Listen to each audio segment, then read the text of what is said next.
The Battle of Aberdeen was an engagement in the Wars of the Three Kingdoms which took place between Royalist and Covenanter forces outside the city of Aberdeen on 13 September 1644. Prelude. After defeating Lord Elcho's forces at the Battle of Tippermuir, outside Perth, Montrose's forces had captured a large cache of weapons and munitions, but had not captured Perth, and had suffered the desertion of the Highland forces under his command, leaving a force of around 1,000 Irish infantry under Alistair MacColla and 44 horse from the Earl of Newcastle. Montrose led these men on a rapid advance on Aberdeen, the main Covenanter seaport in Scotland, picking up a force of around 500 Highlanders on the way. After a diversion to avoid being forced to take a fortified bridge over the River Dee, they reached Aberdeen on 12 September. Battle. On the morning of 12 September 1644, the Covenanter force under Lord Burleigh marched out of the town to meet the attackers.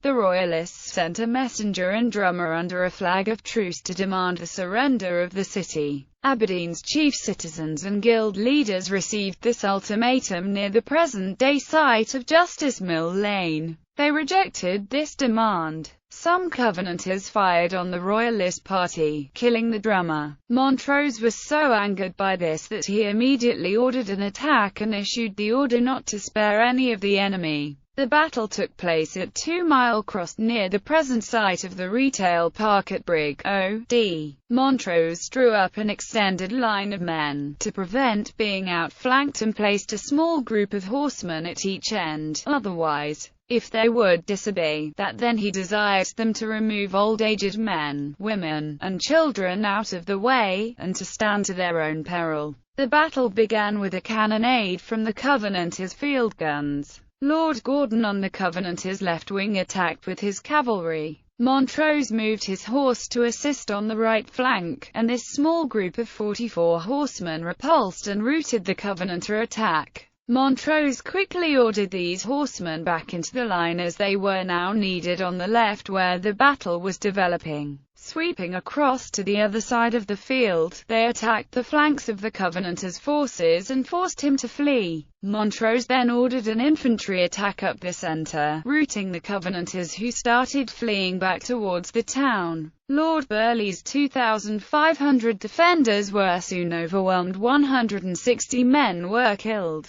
The Irish and Highland troops then looted the town and neighbouring villages. Aftermath. Montrose remained in Aberdeen for 3 days, before leaving for Rothiemurchus in the Highlands to recruit new men and avoid a confrontation with the approaching parliamentarian force under the Marquis of Argyll. As is stated in Chris Brown's book The Battle for Aberdeen 1644, 118 civilians were killed by the invading Royalist forces in their sacking of the town.